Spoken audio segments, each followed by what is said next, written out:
December 1st, 1948, Adelaide, Australia. A well-dressed man is found dead on Somerton Beach. No ID. All of his clothing labels are removed. A half-smoked cigarette is resting on his collar. And in a hidden pocket, a Persian note. Tamám Shud. It is finished.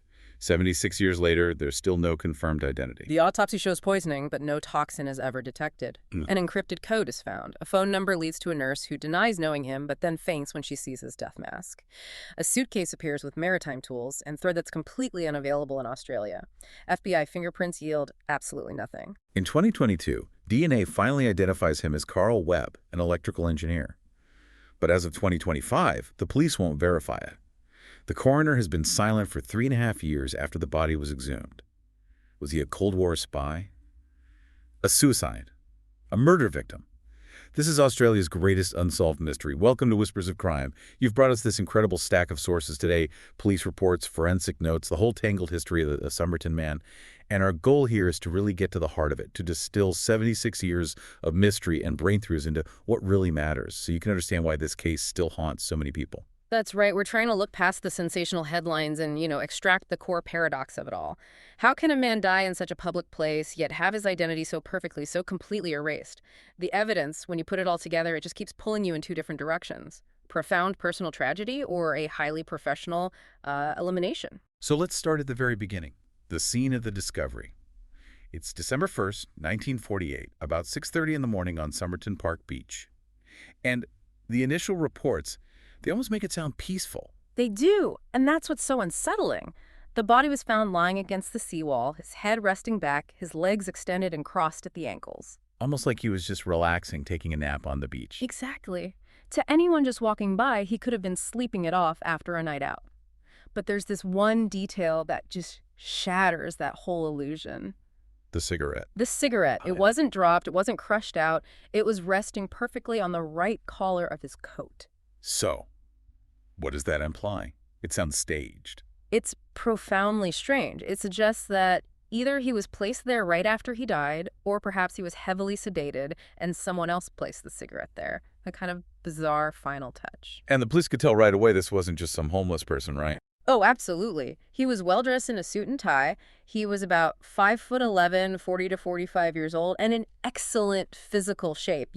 Broad shoulders, narrow waist. He looked like someone who took care of himself. But the physical profile gets even more specific, doesn't it? There were some really unique anatomical features. Yes, and this is fascinating. The pathologist noted two very unusual things.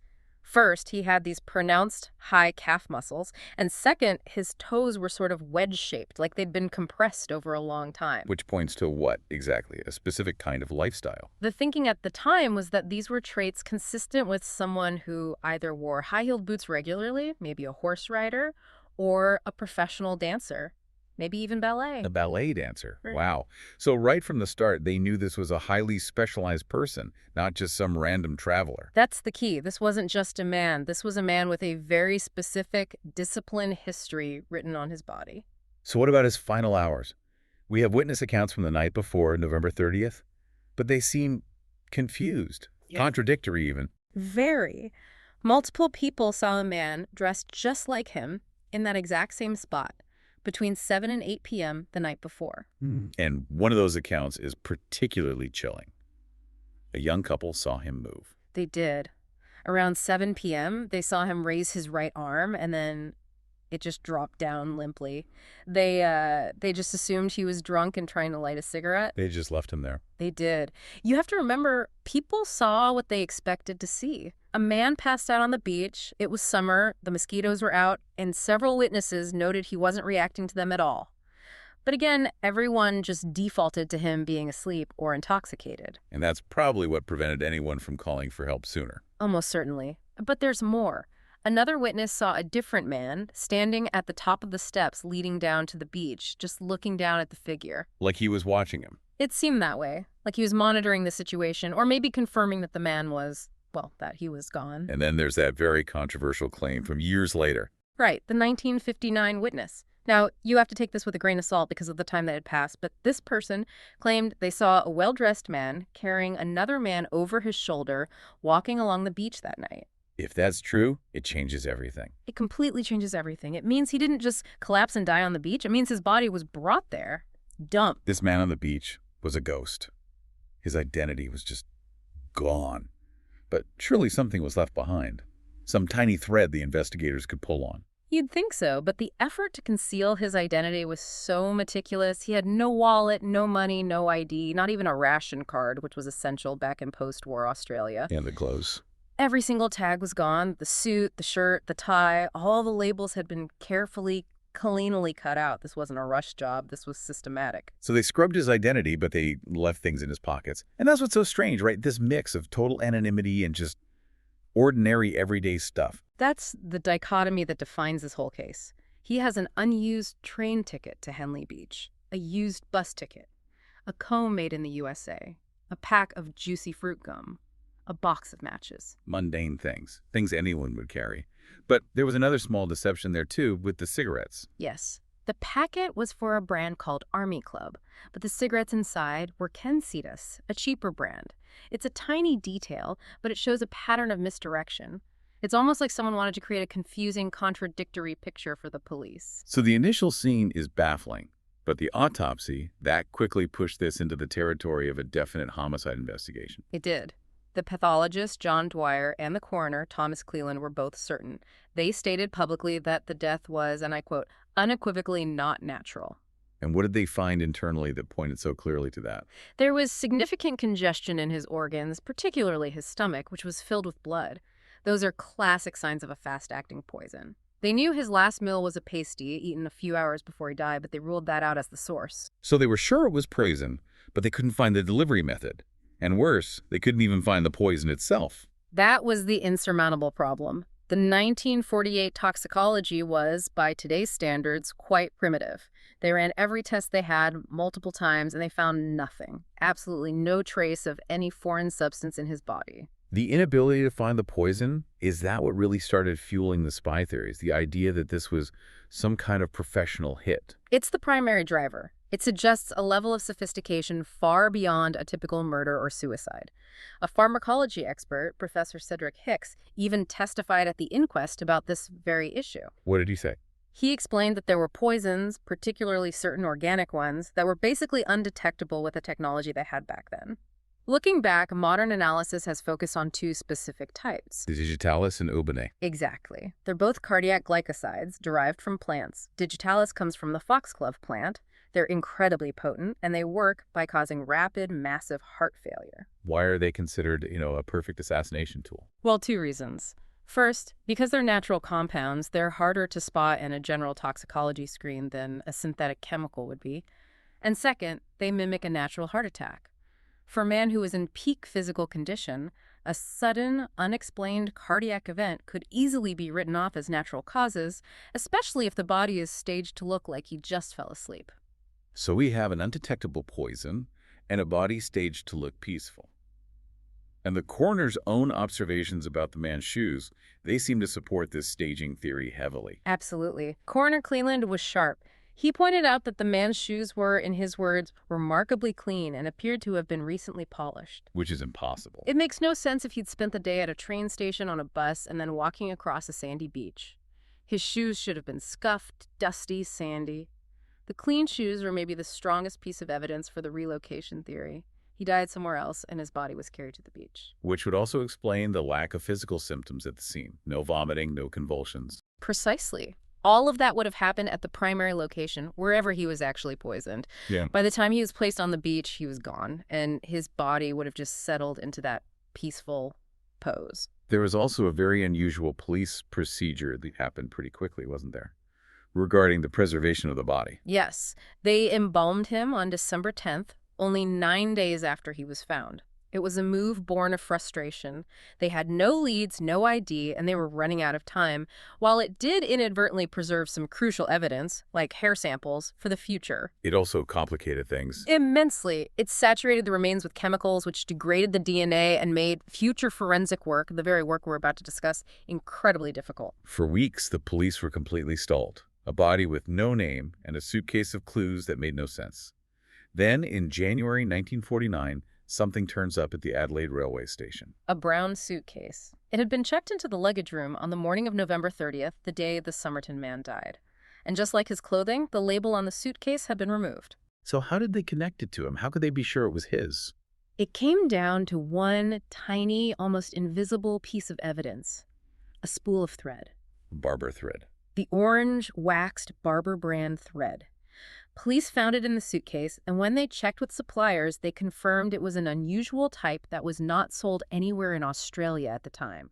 So it was foreign, but that doesn't prove it was his. No, but this does. The forensic team went back over the clothes from the body with a fine-toothed comb, and they found that the very same orange Barber thread had been used to repair a tear in the lining of his trousers. That's the link. That's incredible. It's an ironclad forensic link. That one piece of thread connects the man on the beach to the suitcase and proves he had been, at some point, overseas. And when they opened that suitcase, the man's identity shifted again. He wasn't a dancer anymore. He was something else entirely. The contents were not what you'd expect from a tourist or a salesman. There was an electrician's screwdriver, a table knife that had been sharpened and cut down into a short blade, and a pair of scissors with their points sharpened. So modified tools, almost like a kit for something specific. Yes, and there was also a small square of zinc, probably used as a sheath to protect these sharp instruments. But the most specific item, the one that really pointed to a particular profession, was the stenciling brush. And what was that used for? It's the kind of brush used by third officers on merchant ships to stencil cargo information. Put that together with the American-made comb and the American tailoring of his coat, and you get a picture of a man involved in maritime logistics, or maybe something more covert related to shipping. And then there were the false leads, the name Keene. Right. On a tie, a laundry bag, and a singlet, they found the names T. Keene, or just Keene. Police launched a massive nationwide search for anyone by that name. And have found nothing. Nothing. It was a complete dead end, another piece of deliberate misdirection. Looking at what was in the suitcase is one thing, but looking at what wasn't there is just as telling.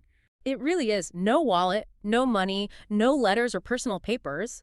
And very strangely, for a well-dressed man in 1948, no hat. The whole collection of items feels curated, almost like a costume. There was one last little clue in the suitcase, wasn't there? Something that tied back to the beach. Yes, sand. They found sand in the cuffs of a pair of trousers inside the suitcase, which suggests he'd been to a beach before he ended up on Somerton Beach. It just adds another layer to the mystery of his movements on that final day. For months, the investigation had these disparate technical clues, but no story, no motive. That all changed in June 1949 with the discovery that really defines this case. This was the moment it went from being a strange local mystery to an international enigma. After another search of his clothing, police found a tiny, tightly rolled scrap of paper. It was hidden deep inside a small fob pocket that had been sewn into the waistband of his trousers. A secret pocket. A purpose-built secret pocket. And on the paper were two words, Tamám Shud. Which means it is finished. Or the end. It was immediately identified as the final phrase from a collection of poems called the Rubaiyat of Omar Khayyam. A very famous book of poetry. What are its themes? It's all about living life to the fullest because death is inevitable. It's about fate and resignation. And for the police, this was a huge breakthrough. It seemed to provide a motive. Suicide. Exactly. It felt like a poetic suicide note. A man, resigned to his fate, leaves behind the words, "It is finished." It was the strongest theory they had. So they put out a call to the public. Has anyone seen the copy of this book with the last page torn out? They did, and months later, a man came forward. He said he'd found a copy of the Rubaiyat in the back of his unlocked car, which had been parked near the beach on the very night the Somerton man died. And the book's last page Was torn out. And the scrap of paper from the man's pocket was a perfect match to the tear in the book. So they had the source. But the book contained something even more explosive. It did. On the inside back cover, they found faint pencil markings, an unlisted local phone number, and beneath that, 5 lines of what looked like a coded message. The famous Somerton Man code. The unbreakable code. It was just a jumble of capital letters. The second line was even crossed out, which is a strange detail in itself. And cryptographers have been working on this for decades. Government cryptographers, naval intelligence, amateur sleuths, everyone has had a crack at it, and no one has definitively solved it. Why is it so difficult? The official assessment is that it's just too short.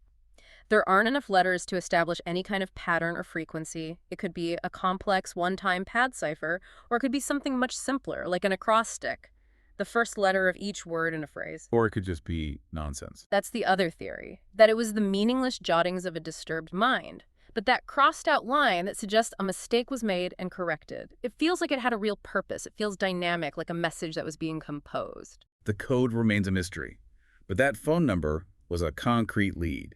It was the single most promising clue in the entire investigation. Don't forget to follow Whispers of Crime on Apple Podcasts, Spotify, iHeartRadio, Spreaker, and other podcast platforms for daily updates on every crime, and subscribe to our YouTube channel, Whispers of Crime.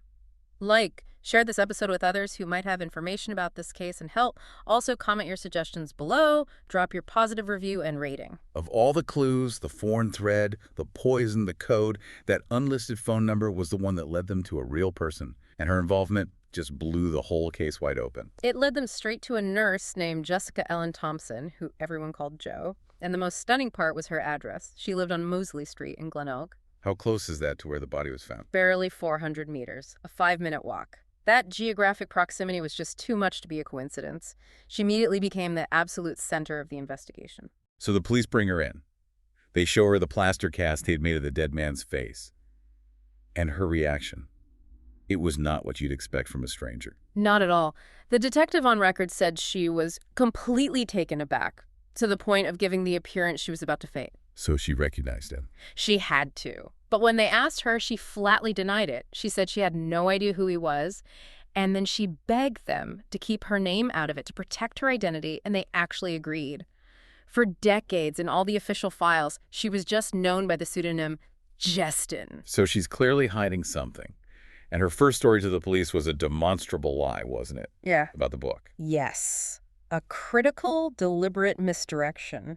To explain why her number might be in that book, she claimed she had once owned a copy of the Rubaiyat and had given it as a gift to an army officer during the war, a Lieutenant Alfred Boxall. So the police thought maybe this dead man is Alfred Boxall. That was the theory. They tracked Boxall down in Sydney. He was alive and well, and he'd served in a military intelligence special operations unit. Okay, so that's another link to the world of espionage. A huge one. But here's the kicker. They asked Boxall about the book, and he still had it. His copy of the Rubaiyat was intact. The last page wasn't torn out. Which means Jessica Thompson lied. The book found in the car had nothing to do with Alfred Boxall. She lied, and by doing so, she became the primary person of interest. Her lie, combined with Boxall's intelligence background and the Cold War context of 1948, it cemented the spy theory in place for the next 70 years. And decades later, her own daughter, Kate Thompson, she came forward and essentially confirmed her mother was hiding something big. She did. Kate claimed her mother admitted she had lied to the police. And she said her mother told her that the Somerton Man's identity was known to a level higher than the police force. What does that even mean?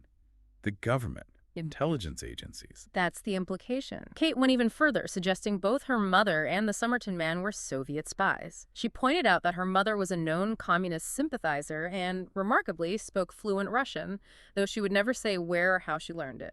For all those years, though, the most compelling, almost tragic link between Jessica and the Somerton Man was the possibility that he was the father of her son, Robin. This was the piece of circumstantial evidence that everyone held on to. Both the Somerton Man and Robin Thompson, who was born in 1947, shared an extremely rare genetic trait. Hypodontia, the absence of two specific teeth. Yes, the two lateral incisors. It's a condition that affects maybe 1 or 2% of the population.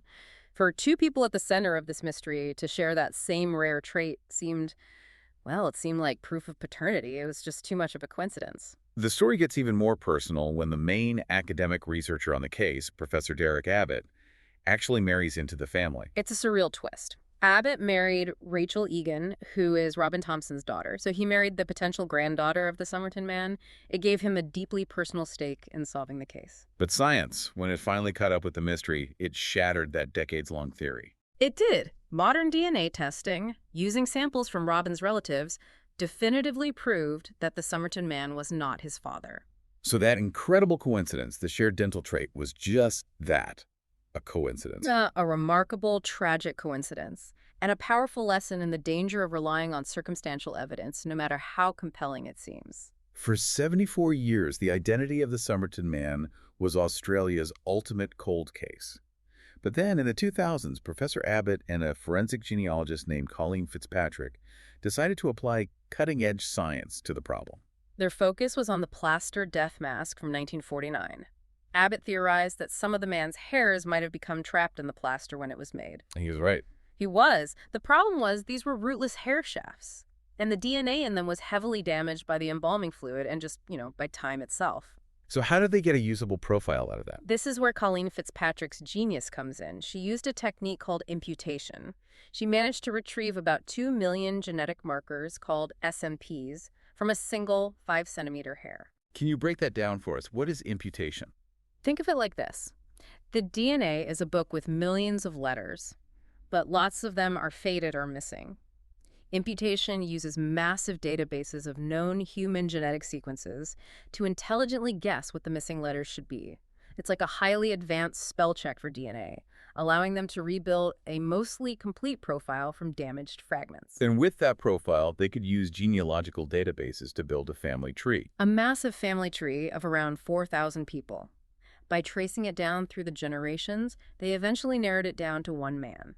And on July 26, 2022, they announced their finding. The Somerton Man was Carl Charles Webb, born in Melbourne in 1905. And suddenly, so many of the bizarre clues just clicked into place with this new civilian identity. Carl Webb was an electrical engineer and instrument maker. Which fits perfectly with the specialized, modified tools in the suitcase. And the keen laundry marks. The most mundane explanation imaginable. Webb's brother-in-law was named Thomas Keene. The clothes were just hand-me-downs. So the complex spy tradecraft theory about the clothes just evaporates. It does.